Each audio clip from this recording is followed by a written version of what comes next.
அத்வானி இல்லாம இது நடக்குமா? இன்னைக்கு பிஜேபி ஆட்சியில் இருக்காங்க, யார் சார் காரணம்? அவருடைய ரத யாத்திரை ரொம்ப தீவிரமான இந்துத்வா அப்படிங்கிற ஒரு இஷ்யூவை கொண்டு போனது எல்லாத்துக்கும் அடிப்படையான காரணம் திரு எல்கே அத்வானி.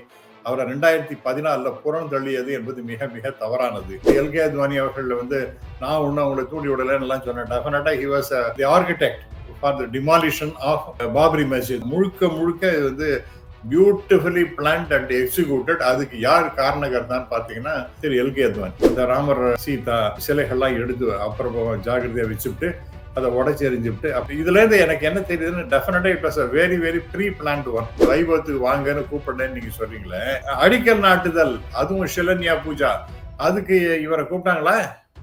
கூப்பிடவே இல்லையே, கூப்பிட மாட்டாங்க சார். இப்ப அவர் வேண்டான்னு ஒதுக்கிட்டாங்க சார். இந்த பிஜேபியில சைட்லைன் பண்ணியாச்சு சார். கொஞ்சம் கொஞ்சம் கொஞ்சமா அவருக்கு சம்பந்தப்பட்டவர்கள் யாருமே பவர் காரிடார் இருக்கு பாருங்க, அந்த பக்கமே வரக்கூடாதுன்னு ஒரு டெசிஷன் எடுக்கும்போது திரு எல்கே அத்வானி அங்க வந்தாருன்னா அந்த முக்கியத்துவம் யாருக்கு கிடைக்கும்? இன்னைக்கு அயோத்தியில கும்பாபிஷேகம் நடக்கிறதுக்கு காரணமானவர் இவர் தான் சொல்லிட்டு எல்லாருடைய அட்டென்ஷனும் எல்கே அத்வானி மேல திரும்பிடும். மோடி அதை விரும்புவார். எல்லா புகழும் இறைவனுக்குங்கிற மாதிரி எல்லா புகழும் நரேந்திர தாமோதரதாஸ் மோடி அவர்களுக்கே கிடைக்க வேண்டும். 2002 அந்த குஜராத்துக்கு மிகப்பெரிய கலவரம் நடந்தது. அந்த சமயத்துல வாஜ்பாயி இவர் ரிசைன் பண்ணுங்கிறார். அந்த சமயத்துல அவரை காப்பாத்தினது யார் சார்? எல்கே அத்வானி. அதுக்கெல்லாம் நன்றி விசுவாசம் அதெல்லாம் நீங்க இருக்குன்னு எதிர்பார்த்தீங்கன்னா இதெல்லாம் தவறானது. அரசியல்ல இதெல்லாம் சகஜமாப்பான்னு சொல்லுவாங்க. அரண்சை நண்பர்களுக்கு வணக்கம். அரண்சை ஊடகம் சுயேட்சையாக இயங்குவதற்காகவே உருவாக்கப்பட்டது. நாம் செய்கிற வேலை உண்மையிலேயே மக்களுக்காக செய்கிறோம் என்பதை நீங்கள் நம்பினால், வாய்ப்பு இருந்தால் இந்த ரேசர் பே கியூஆர் கோடுக்குள்ளே நீங்கள் அதை ஸ்கேன் பண்ணி எங்களுக்கு உங்களால் இயன்றதை விருப்பம் இருந்தால் ஆதரவு தெரிவிக்கலாம். வணக்கம், இது அரண்சை. நான் தேவா பாஸ்கர். இங்கே நேர்காணலில் அரசியல் விமர்சகர் டாக்டர் ராமசுப்ரமணியன் அவர்கள். வணக்கம் சார். வணக்கம் மிஸ்டர் தேவா. 2 நாட்களாக ரொம்ப முக்கியமா பேசப்படுற ஒரு செய்தி அப்படின்னா, ராம் கோவிலினுடைய ராம் மந்திரனுடைய அந்த திறப்பு விழா, அந்த நிகழ்ச்சிக்கு பல்வேறு நபர்களை அழைக்கிறாங்க. இண்டஸ்ட்ரியலிஸ்டா இருக்கட்டும், அம்பானி அழைக்கப்பட்டிருக்காரு, டாக்டர்ஸ், இப்படி பல்துறை நிபுணர்கள் பலரும் அழைக்கப்பட்டிருக்காங்க, சாமியார்கள் பலர் அழைக்கப்பட்டிருக்காங்க. கிட்டத்தட்ட 4000க்கும் மேற்பட்ட சாமியார்கள் அழைக்கப்பட்டிருக்காங்க. பட் இந்த மூமெண்ட்டுக்கு, ராம் ஜென்ம பூமி அப்படின்ற அந்த மூமெண்ட்டுக்கு அடிப்படை காரியகர்த்தாவாக இருந்த அத்வானியும் முரளி மனோகர் ஜோஷி, இவங்க இருவருடைய பெயரும் புறக்கணிக்கப்பட்டது ஒரு மிகப்பெரிய சர்ச்சையை ஏற்படுத்தியிருக்கு. எதனால அத்வானியும் முரளி மனோகர் ஜோஷியும் புறக்கணிக்கப்பட்டாங்க அப்படின்ற கேள்விகள் தொடர்ச்சியாக நடந்திருக்கு. தொடர்பான விவாதங்கள் நடந்துட்டு இருக்கு. அண்ட் விஹெச்பி தரப்புல அவங்களை போய் நாங்க இன்வைட் பண்றோம்னு சொல்லிட்டு விஹெச்பி தரப்புல, விஸ்வ இந்து பரிஷத் தரப்புல ஒரு அழைப்பும் கொடுக்கப்பட்டிருக்கு. இதுக்கு நம்ம பின்னாடி வரலாம். முதல்ல இந்த ராம் ஜென்ம பூமி மூமெண்ட் அத்வானிக்கு முன்னாடி எப்படி இருந்துச்சு, அத்வானிக்கு வந்த பிறகு எப்படி இருந்தது? நீங்க உள்ள இருந்து அதை பார்த்திருப்பீங்க. அந்த பேக்ரவுண்ட சொல்லுங்க சார். அதுல இருந்து நம்ம இதை பேசினா சரியா இருக்கும்னு நினைக்கிறேன். ராம ஜென்ம பூமியினுடைய அந்த இஷ்யூ முன்னாடி எல்லாம் இருந்தது, நான் இல்லைன்னு சொல்ல மாட்டேன். ஈவன் ராஜீவ் காந்தி பீரியட்லயே இந்த லாக்கெல்லாம் எடுத்ததுங்கிறது அவர் பீரியட்லாம் வந்தது. ஆரம்ப காலத்துல இந்த 50கள்ல இருந்தே கொஞ்சம் கொஞ்சமா மொமெண்டம் இருந்தது. விபி சிங் காலத்துல அப்பதான் இதுக்கு ஒரு மிகப்பெரிய அளவிற்கு உந்து சக்தி கிடைக்கிறது. அவர் இந்த reservation for the backward community அப்படிங்கிறது இந்த மண்டல் கமிஷனை அவர் கொண்டு விட்ட உடனே அதனால நம்முடைய ஓட் பேங்க் போயிடுமோ அப்படின்னு பிஜேபிக்கு மிகப்பெரிய அளவிற்கு அச்சம் ஏற்பட்டது. அதற்கு கவுண்டரா என்ன பண்ணுன்னு பார்த்தா, ஏற்கனவே ராமன் அதே இடத்துல கோயில் கட்டணும் அப்படின்லாம் பேசியிருந்தாங்க. இதை மிகப்பெரிய அளவில் கொண்டு போறது எல்கே அத்வானி அவர்கள் தான். அவர் என்ன பண்ணாருன்னா, அதே இடத்துல ஆலயம் அமைப்போம், ராமனுக்கு ஆலயம் அமைப்போம் அப்படிங்கிற கோஷத்தோட அந்த ரத யாத்திரை அப்பதான் மிகப்பெரிய அளவிற்கு வந்தது. அதாவது அவர் மண்டல் அப்படின்னா இவர் கமண்டல்னு அப்பதான் ஆரம்பிக்கிறார். கமண்டல் அந்த ரத யாத்திரை அதெல்லாம் எல்லா இடத்துலையும் நடக்கிறது. அப்ப பீகார் இவரை விடவே இல்லை, உத்தரப்பிரதேசனையும் விடல. அதுக்கு பிறகு பிஜேபி பிபி சிங்க்கு அந்த ஆதரவை வித்ட்ரா பண்ண அவருடைய ஆட்சி கவிழ்ந்து போகின்றது. இப்படிதான் அது ஆரம்பிக்கிறது. ஆனால் எந்த இடத்துக்கு போனாலும் எங்க வந்தாலும் அவர் முதல்ல பேச ஆரம்பிக்கிறது முடியும் ஜெய் ஸ்ரீராம் அப்படின்னு தான் ஆரம்பிப்பார். அப்ப எல்லாரும் சேர்ந்து கத்துவாங்க. தமிழ்நாட்டுல பெருசா ஒண்ணு உரிமை. ஜெய் ஸ்ரீராம் கோஷத்தினுடைய முன்னோடியா அவர் எடுத்துக்கலாமா? அத்வானி தான். அவர் தான் சார், அவர் முன்னோடிங்க, அவரே தான். எல்கே அத்வானி தான் அந்த கோஷத்தை முன்னிறுத்தினதுங்கிறது முதல்ல பெரிய அளவுக்கு கொண்டு போன இந்தியா முழுவதும் கொண்டு தான் அவர் தான். அடுத்ததாக ரத யாத்திரைக்கும் போது நானே கான்ட்ரிபியூட் பண்ணியிருக்கேன், இந்த செங்கல் அதெல்லாம் எடுத்துன்னு போவோம் அப்படிங்கிற மாதிரி அவருடைய அறைகூவல். அதாவது விஹெச்பி முக்கியமா, நம்ம வேற யாரையும் சொல்றத விட விஹெச்பி தான் அதுக்கு சொல்றது. அது செங்கல்லாம் இங்கே அதெல்லாம் கூட போச்சு. அப்படி சின்ன வண்டி வரும், அது செங்கல்லாம் கொண்டு போய் வச்சாங்க. ஷிலன்யா பூஜா அப்படின்னு அது ஒரு பெரிய வைபவமாகவே நடந்தது. ஹனுமார் வேஷம் போட்டுன்னு குதின்னு குதிப்பாங்க அந்த சின்ன சின்ன யங்ஸ்டர்ஸ் எல்லாம். அதெல்லாம் ரொம்ப சந்தோஷமா பாட்டுரும். நான் வந்து பொய் சொல்றதே விரும்பவும் இல்லை. ஏனென்றால் அதற்கு பிறகு அதே இடத்துல ஆலயம் அமைப்போம் அப்படிங்கிறதுக்கு ஒரு கரசேவர்கள் அப்படிங்கிற மாதிரி பல பேர் போனாங்க. அதுக்கு என்னாலாம் போக முடியல. ஏன்னா ஐ வாஸ் இந்த corporate sector at a very senior level. அதனால என்னால போக முடியாதுன்னு எனக்கு தெரியும். ஆனா நான் பல பேருக்கு உதவி செஞ்சு அவங்களுடைய ட்ரெயின் டிக்கெட்லாம் வாங்கி கொடுத்து அங்கே போக வர செலவெல்லாம் நான் ஏற்றுக்கொண்டேன் என்பது உண்மை. ஒரு தடவை மட்டுமல்ல, அப்ப அடி வாங்கிட்டு வந்துட்டாங்க. அந்த இதெல்லாம் ஒன்றும் பண்ண முடியல. உத்தரப்பிரதேஷ் போயிட்டு ஒன்றும் பண்ண முடியாது, அடியை வாங்கிட்டு வந்தாங்க. செகண்ட் டைம் போகும்பொழுது அப்பவும் நான் நிறைய பேருக்கு உதவி செய்திருக்கின்றேன். அந்த கரசேவை செய்ய வேணும்னு ஆசைப்பட்டாங்க. அதுவும் குறிப்பாக என்னுடைய அக்கா பையன், ஹி இஸ் நோ மோர், அவர் ஒரு யங் ஃபெலோ தான். அப்போ காலேஜில் படிச்சுட்டு இருந்தான். Unfortunately he passed away due to an accident. அந்த ஃபெலோ எல்லாம் அங்கே போய் இன்ஃபேக்ட் அதை அந்த டூம் இல்லாமல் ஏறினல அவனும் ஒரு ஆள்.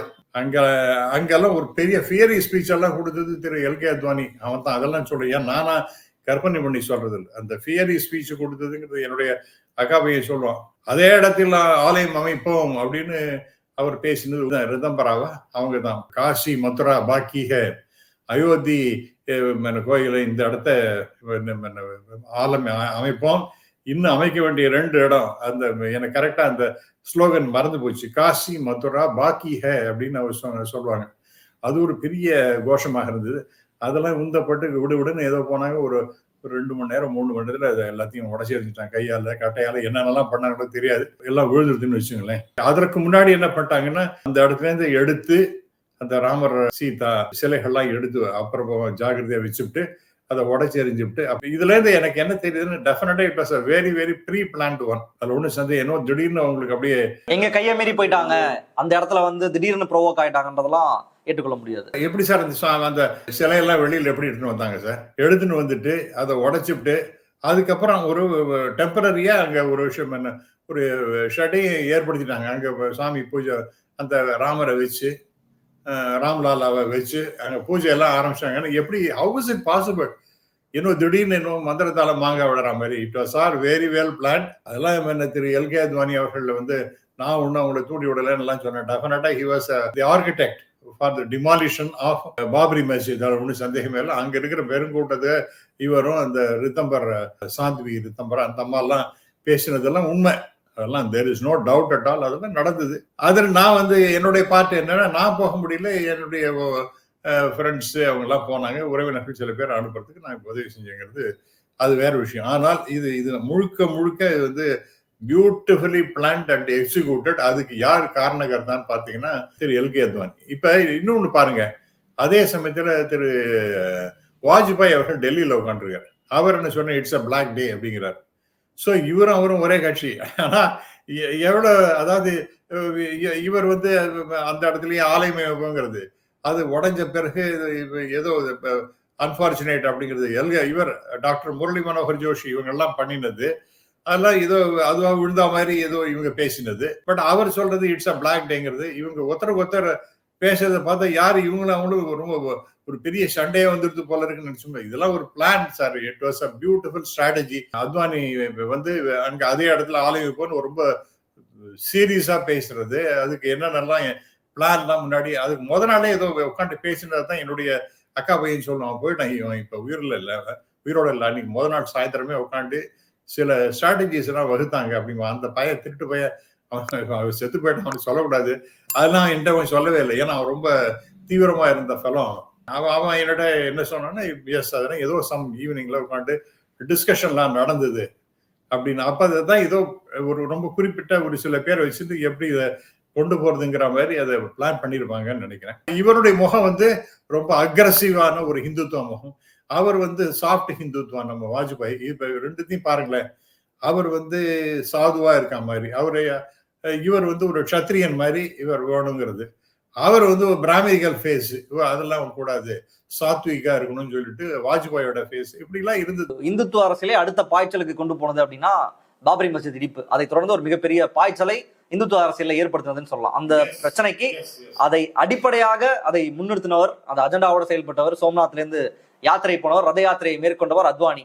இன்னைக்கு ராம் மந்திரினுடைய இந்த திறப்பு விழா அவர்தான் அதற்கு அடிப்படையான காரணம். பாஜக இவ்வளவு மாநிலங்கள்ல ஆட்சியில இருக்கு, மத்தியில ஆட்சியில வந்தது, இவ்வளவு பெரிய கட்சியாக இன்னைக்கு வளர்ந்திருக்குன்னா அது எல்லாத்திற்குமே காரணம் ராமர் கோயில் விவகாரம் தான். அதற்கு காரணகர்த்தாவாக இருக்கக்கூடிய அத்வானியை, முரளி மனோகர் ஜோஷியை வர வேண்டாம்னு ராமர் கோவில் அறக்கட்டளை சொல்றதை நீங்க எப்படி பாக்குறீங்க? வயது மூப்பின் காரணமாக ஒருத்தருக்கு 90 வயசு, ஒருத்தருக்கு 96 வயசு, அதனால நான் வரான்னு சொல்றோம். குளிரா இருக்கு, இந்த குளிரை அவங்க தாங்க மாட்டாங்க, வயசாயிடுச்சு, அதனால வர வேணான்னு ராமர் கோயில் அறக்கட்டளை சொல்றதை எப்படி பார்க்கலாம்? முதல்ல யாரெல்லாம் கூப்பிடுறாங்கன்னு தெரியுங்களா? Let me tell you mister Deva Bhaskar, எனக்கு கூட சில RSS நண்பர்கள் எப்படி ஜி நீங்க அங்க வருவீங்களா, உங்களுக்கு எப்படி, என்னால இண்டஸ்ட்ரியலிஸ்ட்ல நீங்களும் ஒருத்தர். அந்த ராம ஜென்ம பூமி அப்படிங்கிற அந்த மூவ்மெண்ட் இருக்கே, அதுல டெஃபினட்டா இன்வால்வ் ஆன ஒருத்தங்க ரெகக்னைஸ் பண்றாங்க.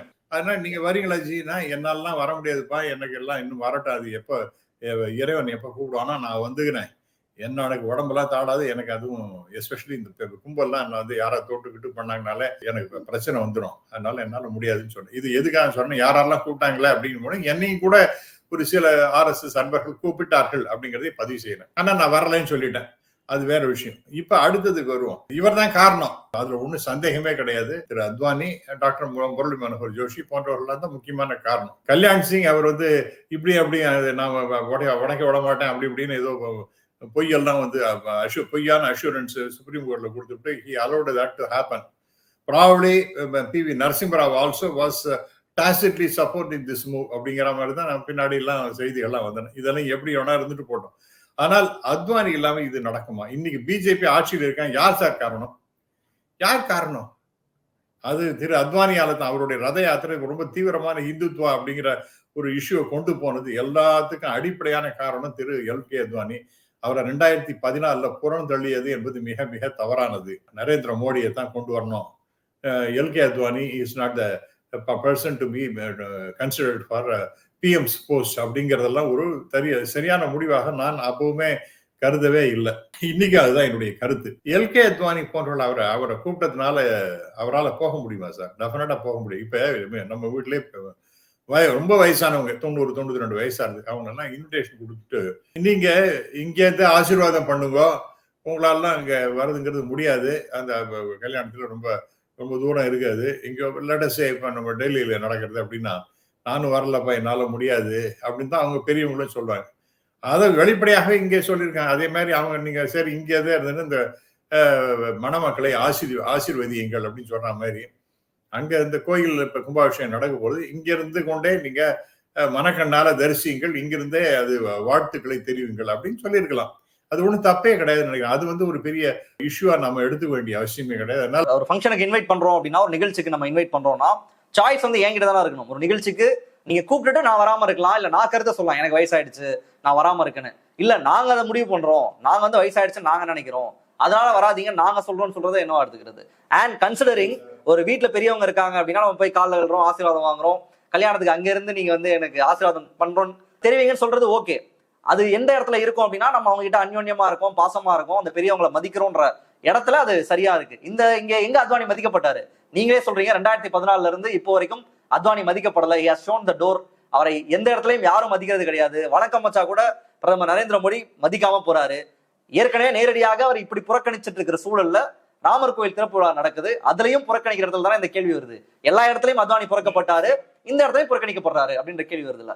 ஏன் சார் நீங்க அப்படி சொல்றீங்க? அந்த கும்பாபிஷேகம் நடக்கிறதுக்கு ஆரம்ப அந்த விழாலாம் நடந்தது, அதுல அவரை கூப்பிட்டாங்களா? நீங்க இன்னைக்கு வந்து அவருக்கு கும்பாபிஷேகம் நடத்த போகின்ற அந்த வைபவத்துக்கு வாங்கன்னு கூப்பிடலன்னு நீங்க சொல்றீங்களே, அடிக்கல் நாட்டுதல் அதுவும் ஷிலன்யா பூஜா, அதுக்கு இவரை கூப்பிட்டாங்களா? கூப்பிடவே இல்லையே, கூப்பிட மாட்டாங்க சார். ஏன்னா அவருடைய உதவிங்கிறது முடிஞ்சு போச்சு. அதாவது அவரால் அவர் தான் காரணகர்த்தா பிஜேபி ஆட்சி வருவதற்கு காரணம். அவ்வளவுதான். அது அவரெல்லாம் வச்சுட்டீங்கிறதுனா அவர் என்ன பண்ணிட்டாங்க? வயசானவர்கள் அவங்கெல்லாம் வந்து ஒரு ஆசி வழங்குகின்ற இடத்துல இருக்காங்கன்னா இனிமே அவர்களுக்கு பொறுப்பு இருக்கக்கூடாதுங்கிற பிஜேபியில டிசிஷன் எடுத்தாச்சு. அப்ப அதனாலதான் இந்த 75 வயசுன்னு இவரை தான் மனசுல வச்சுட்டு அவரெல்லாம் கட்டி விட்டாங்க. சரி, அது ஒரு புறம் இருக்கட்டும் சார். ஆனால் இது எந்த விதத்துல இது அவர் வந்து ரொம்ப ஃபிட்டாவே இருந்தார். 2014 he was quite hale and healthy, he was very fit. இன்னைக்கு எப்படி இருக்காரு எனக்கு தெரியாது, ஆனால் டெஃபினட்டா he was quite fit even at that age. இப்ப அவர் வேண்டான்னு ஒதுக்கிட்டாங்க சார். இந்த பிஜேபியில சைட்லைன் பண்ணியாச்சு சார். கொஞ்சம் கொஞ்சம் கொஞ்சமா அத்வானி. இப்ப நீங்க you take the case of Madhya Pradesh. அந்த சீஃப் மினிஸ்டர் யார்? சிவராஜ் சிங் சௌஹான். சௌஹான். அவர் பேர் மாமாஜின்னு அந்த மக்கள் எல்லாம் கொண்டாடுறாங்க. அவர் வந்து he was so close to LK Advani. அதனால நான் அந்த எலெக்ஷனுக்கு முன்னாடி கூட நான் சொல்லிட்டு இருந்தேன், அவர் வரவிட மாட்டாங்க மாமாஜின்னு சொல்லியிருக்காங்களே ஒழிய அவரை வந்து சீஃப் மினிஸ்டர் ஆகுவதற்கு வாய்ப்புகள் மிக குறைவுன்னு தான் நான் சொன்னேன். அது மாதிரிதான் நடந்தது. ஏன்னா அவருக்கு சம்பந்தப்பட்டவர்கள் யாருமே இந்த காரிடார்ல இருக்கக்கூடாது. அந்த பவர் காரிடார் இருக்கு பாருங்க, அந்த பக்கமே வரக்கூடாதுன்னு ஒரு டெசிஷன் எடுக்கும்போது இவர் எப்படி சார் விடுவாங்க? விடவே மாட்டாங்க. அந்த செகண்ட் பாயிண்ட், இப்ப இருக்கக்கூடிய நிலைமையில அவங்களால வர முடியாது. நீங்க வர முடியல, நாம என்ன பேசணும்னு தெரியல. நீங்க வெளியில வந்து செய்தி என்னன்னு, நீங்க இங்கே ஆசி வழங்குங்கள், இங்கே நீங்க மனக்கண்ணால் தரிசியுங்கள் அப்படின்னு சொல்லியிருக்கலாம். அவரை என்ன சொல்றீங்க, என்னால உட முடியலன்னு சொல்லிருக்கலாம். அதை வெளியில சொன்னாங்களான்னு தெரியாது. இல்ல, அவங்க வந்து இன்னைக்கு ராமர் கோயிலுடைய அறக்கட்டளை வந்து அத்வானி, முரளி மனோகர் ஜோஷிக்கு நாங்க இன்வைட் கொடுக்கலாம். வயதை கருத்துல கொண்டு வின்டர் வந்து ரொம்ப மோசமா இருக்கு, இந்த டைம்ல வந்தாங்கன்னா அது ரொம்ப சிக்கலாயிடும், நாங்க வரவானா, நாங்க முடிவு பண்ணிட்டோம்னு சொல்லி அவங்க சொல்றாங்க. அதை சொல்லி கொஞ்ச நேரத்துல உடனடியாக விஹெச்பி போய் அவங்க சார்பில் நான் இன்வைட்டை வைக்கிறாங்க அத்வானிக்கு.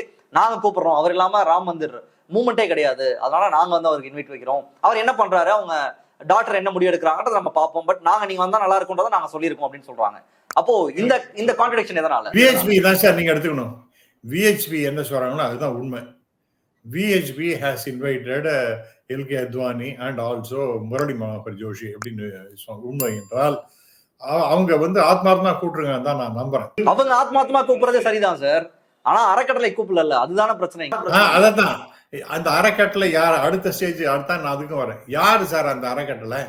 கவர்மெண்டால ஆர்கனைஸ் பண்ணப்பட்டது தானே சார். அந்த கவர்மெண்ட்டுங்கிறது யாரு? திரு நரேந்திர மோடி அவர்கள். அவர் விடுவாரா சார் இவரை வரத்துக்கு?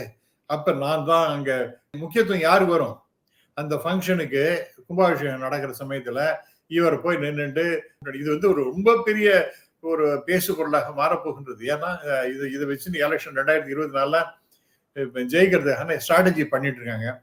அப்ப இது எல்கே அத்வானி அங்க வந்தாருன்னா அந்த முக்கியத்துவம் யாருக்கு கிடைக்கும்? இன்னைக்கு அயோத்தியில கும்பாபிஷேகம் நடக்கிறதுக்கு காரணமானவர் இவர் தான் சொல்லிட்டு எல்லாருடைய அட்டென்ஷனும் எல்கே அத்வானி மேல திரும்பிடும். மோடி அதை விரும்புவாரா? Let us be honest. அவர் தனக்கு தான் அந்த புகழும் பெருமையும் கிடைக்கணும் அப்படின்னு நினைக்கும் பொழுது எல்கே அத்வானியை வர சொல்றது, ட்ரஸ்ட் சொல்றதுன்னா யார் ட்ரஸ்ட்? அது that has been established by the government. அது பேர் சுப்ரீம் கோர்ட் இப்படி சில கைட்லைன்ஸ் எல்லாம் கொடுத்து இவங்களை வைங்க அவங்கள வைங்க. But ultimately it is the government of India that decides. That means Thiru Modi அவர்கள் தான் டிசைட் பண்ணியிருக்காரு. அவர் வந்து வான்னு சொல்லுவாரா சார்? டெஃபினட்டா சொல்ல மாட்டார். அதனால அவர் பேருக்காக கூட அவங்க வந்து அவருக்கு இன்விடேஷன் கொடுக்கல. அப்ப ஆரம்பத்துல ஸ்டாப் பண்ணியாச்சுன்னா, அவமானப்படுத்துற மாதிரி அவரை பண்ணியாச்சுன்னா, அவரை அடுத்து விஹெச்பி கூட உங்களுக்கு என்னையா லோகேஷன் அப்படின்னு கேட்பாரா? கேட்க மாட்டார். இப்ப நீங்க ரொம்ப சந்தோஷம் என்ன கூப்பிட்டதுக்கு, ஆனா இது ட்ரஸ்ட் தானே கூப்பிடணும். விஹெச்பிங்கிற அமைப்பின் சார்பாக நீங்க கூப்பிடுறது எப்படி அது ரைட்டா வரும்? நாங்க வர்றது எப்படி சரியா இருக்கும்? அதனால நான் இங்கேயே இருக்கேன், நான் வரல அப்படின்னு சொல்லிட்டு தான் சொல்ல போறாரு. ஸோ அவருக்கு அந்த முதல்ல கொடுத்த அவமானம் இருக்கு பாருங்க, அதுதானே அவர் மனசுன்னு நிற்கும். வரணும்னு ஆசைப்பட்டாலும் கூட அவருக்கு அந்த அவமானத்தை தாங்க முடியாம சரி வேண்டாமா நான் போக வேண்டாம்னு டிசைட் எடுத்து அப்புறம் விஹெச்பி கூப்பிடுறாங்க. ராமர் கோவில் இங்க வந்ததுக்கு காரணம் நான் தான் கிரெடிட்டை பிரதமர் நரேந்திர மோடி எடுக்கணும், அதற்கு தடையாக அத்வானி இருக்காரு. ஆமாம் ஆமாம் ஆமாம் சார், அவ்வளவுதான். ஆமாம் ஆமாம் ஆமாம் அவ்வளவுதான். Very very simple. அந்த முக்கியத்துவம் அவருக்கு தான் கிடைக்கணும்.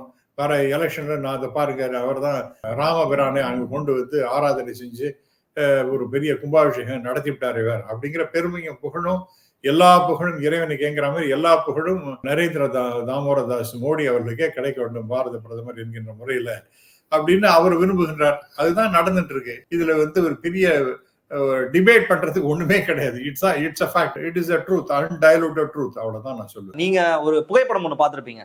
அத்வானி வந்து பிரச்சாரம் பண்ணிட்டு போவாரு. அது ஏதோ ஒரு யாத்திரையின் போது அந்த யாத்திரையில ஒரு ஓரத்துல பிரதமர் நரேந்திர மோடி உட்கார்ந்து இருப்பாரு. கீழே உட்கார்ந்து அந்த போஸ்டர்ஸ் வச்சுட்டு அதே வாகனத்துல ஒரு ஓரமா உட்கார்ந்துட்டு இருப்பாரு. இன்னைக்கு அவர் அந்த யாத்திரைக்கெல்லாம் காரணமா இருந்த நபரை புறக்கணித்து இந்த இடத்துக்கு வந்து அத்வானியை புறக்கணிக்கிறது ஒரு சுயம் சேவகா நீங்க எப்படி பாக்குறீங்க? நீங்க இந்த இயக்கத்துல பயணம் செஞ்சிருக்கீங்க, நீங்க ராமர் கோயில் மூவ்மெண்ட்டை பார்த்திருப்பீங்க, அந்த பிரச்சனைகளை சந்திச்சிருப்பீங்க, உங்களை மாதிரி பலர் இருக்கிறத பார்த்திருக்க கூடும். அவங்களுடைய ரெப்ரசன்டேஷனா நான் கேட்கிறேன், சுயம் சேவகா நீங்க இதை எப்படி பாக்குறீங்க? உங்களுடைய பதில் என்ன இதுக்கு? நான் வந்து இன்னைக்கு ஆர்எஸ்எஸ் பர்சன் தான் sir. I am an RSS Swayam Sevak. Till my death I will continue to be an RSS Swayam Sevak. Let me be very very clear about it. ஆனா இது வந்து நம்ம வீட்லயே இப்படி நடந்ததுன்னா நம்மளால தாங்க முடியுமா சார்? இப்ப எனக்கே வயசாயிடுது, என்னோட பேத்தி கல்யாணம், என்னோட பொண்ணு வந்து அப்பா உனக்கு உடம்பு முடியல ஒண்ணு முடியல நீ இங்கே கம்முனு கடை இங்கே வந்து ஆசீர்வாதம் பண்ணி சொன்னா எனக்கு நான் வரேம்மா அப்படின்னு நான் சொல்லவும் விடாம அவங்க அது மாதிரி பண்ணிட்டாங்கன்னா என்னால என்ன செய்ய முடியும்? எனக்கு அவங்களே கூப்பிட்டான்னா கூட என்னால உண்மையிலேயே முடியல அப்படின்னு சொன்னா சரி ரைட் என்னால முடியல நான் வர முடியாது அப்படி நான் இங்க இருந்து ஆசீர்வாதம் பண்றேங்கிறது இது ரெண்டாவது எப்படி இருக்கு? ஆகவே இது அரசியல் சார். இது வந்து நைஸ்டிஸ்லாம் இடமே கிடையாது.